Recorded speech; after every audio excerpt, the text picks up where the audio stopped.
వేసుకోవాలి. ఇప్పుడు మనం గుత్తి వంకాయ కూర తయారు చేయడం చూద్దాం. అసలు గుత్తి వంకాయ అంటే ఇష్టపడని వాళ్ళు ఎవరు ఉండకపోవచ్చు, అందరికీ నచ్చుతుంది. అది కూడా ఈజీగా, అంటే ఎవరైనా చేసుకోగలిగేలాగా ఈజీ ప్రాసెస్లో ఎలా చేయాలో ఇప్పుడు చూద్దాము. Hello friends, welcome to Hyderabadi రుచులు. నేను మీ ఇందిరా. మీలో ఎంతమందికి గుత్తి వంకాయ అంటే ఇష్టమో కింద కామెంట్ సెక్షన్లో కామెంట్ పెట్టండి. వంకాయ ఇష్టం లేని వాళ్ళు కూడా ఇష్టం లేదని చెప్పండి. నాకు మాత్రం గుత్తి వంకాయ వండితే మాత్రం చాలా ఇష్టం. ఇప్పుడు గుత్తి వంకాయ కర్రీ ఈజీ ప్రాసెస్లో ఎలా చేయాలో చూద్దాం. గుత్తి వంకాయ కోసం ముందుగా మసాలా ప్రిపేర్ చేసుకుందాము. ప్యాన్ వేడెక్కిన తర్వాత 1 టీ స్పూన్ ఆయిల్ వేసుకోవాలి. దాంట్లో 2 టేబుల్ స్పూన్స్ పల్లీలు వేసుకోవాలి. స్టవ్ సిమ్లో పెట్టుకొని పల్లీలను వేయించుకోవాలి. పల్లీలు కలర్ మారే వరకు వేయించుకోవాలి. దాంట్లో 2 టేబుల్ స్పూన్స్ ధనియాలు వేసుకోవాలి. ధనియాలు 1 నిమిషం వేగిన తర్వాత 1 టీ స్పూన్ జీలకర్ర వేసుకోవాలి. 2 దాల్చిన చెక్క ముక్కలు, 3-4 లవంగాలు, 2 ఇలాచీలు, 1/2 టీ స్పూన్ మిరియాలు వేసుకోవాలి. 1 నిమిషం తర్వాత 2 టేబుల్ స్పూన్స్ నువ్వులు వేసుకోవాలి. 2 టేబుల్ స్పూన్స్ కొబ్బరి ముక్కలు వేసుకోవాలి. ఇప్పుడు స్టవ్ ఆఫ్ చేసుకోవాలి. ఇవి చల్లారిన తర్వాత మిక్సీ జార్లో వేసుకోవాలి. ఇలా పొడి చేసుకున్న తర్వాత దాంట్లో 2-3 రిక్కలు చింతపండు వేసుకోవాలి. కడిగి వేసుకోవాలి. కారం పొడి నేను 2.5 స్పూన్లు వేసుకుంటున్నాను. మన కారాన్ని బట్టి వేసుకోవచ్చు. టేస్ట్ తగినంత సాల్ట్ వేసుకోవాలి. కొన్ని వాటర్ పోసుకొని పేస్ట్ లాగా ప్రిపేర్ చేసుకోవాలి. ఇలా మెత్తగా పేస్ట్ చేసి పెట్టుకోవాలి. మరీ పల్చగా చేయొద్దు, పేస్ట్ లాగా ప్రిపేర్ చేసుకోవాలి. ఇప్పుడు స్టఫింగ్ ప్రిపేర్ అయిపోయింది. ఇలా చిన్నగా లేతగా ఉన్న వంకాయలు తీసుకుంటే బాగుంటుంది. ఇప్పుడు ఈ వంకాయలకి ఘాట్లు పెట్టుకోవాలి. కంప్లీట్గా కింది వరకు కోయకుండా ఇలాగా ఘాట్లు పెట్టుకోవాలి. ఇలా కట్ చేసుకున్న వంకాయల్లో మనం ఇప్పుడు స్టఫింగ్ పెట్టుకుందాము.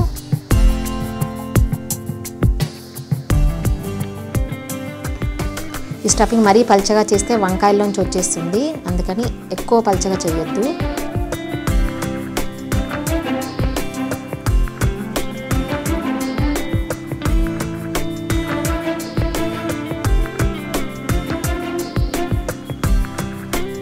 ఇలాగా అన్ని స్టఫ్ చేసుకొని పెట్టుకోవాలి.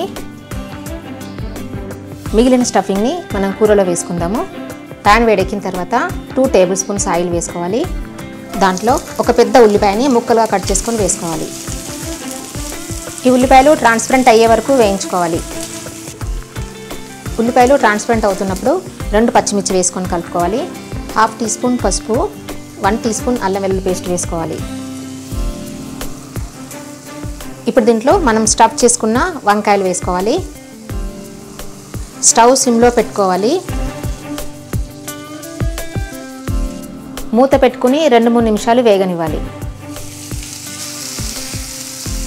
2 నిమిషాల తర్వాత నెమ్మదిగా తిరిగేసుకోవాలి. ఇలా తిరిగేసుకుంటూ వంకాయల్ని మగ్గించుకోవాలి. నెమ్మదిగా కలుపుకోండి, లేదంటే మొత్తం స్టఫింగ్ బయటకు వచ్చేస్తుంది. వంకాయలు మంచిగా ఉడికిన తర్వాత మిగిలిన మసాలా వేసుకోవాలి. ఇందులో దాంట్లో కొన్ని వాటర్ పోసుకోవాలి. టేస్ట్ సరిచూసుకోండి, కావాలనుకుంటే సాల్ట్ అది యాడ్ చేసుకోవచ్చు. మూత పెట్టుకొని సిమ్లో పెట్టుకొని ఉడకనివ్వాలి.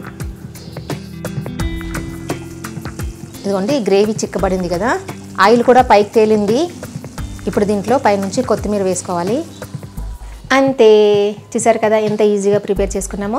ఈ కర్రీ రైస్లోకి, రోటీస్లోకి, ఫ్లేవర్ రైస్లోకి, దేంట్లోకైనా సూపర్ ఉంటుంది. నచ్చిందా? ఈ వీడియో నచ్చినట్టయితే కింద లైక్ బటన్ కనిపిస్తుంది కదా, ప్రెస్ చేసి ఫ్రెండ్స్ అందరికీ షేర్ చేయండి. సజెషన్ చేయమని చెప్పాలనుకుంటే కామెంట్ సెక్షన్లో కామెంట్ పెట్టండి. నా ఛానల్ ఎవరైనా సబ్స్క్రైబ్ చేయని వాళ్ళు ఉంటే తప్పకుండా సబ్స్క్రైబ్ చేయండి. కొత్త వీడియో నోటిఫికేషన్స్ కోసం పక్కనున్న బెల్ బటన్ని క్లిక్ చేయడం అస్సలు మరవద్దు. Thank you for watching.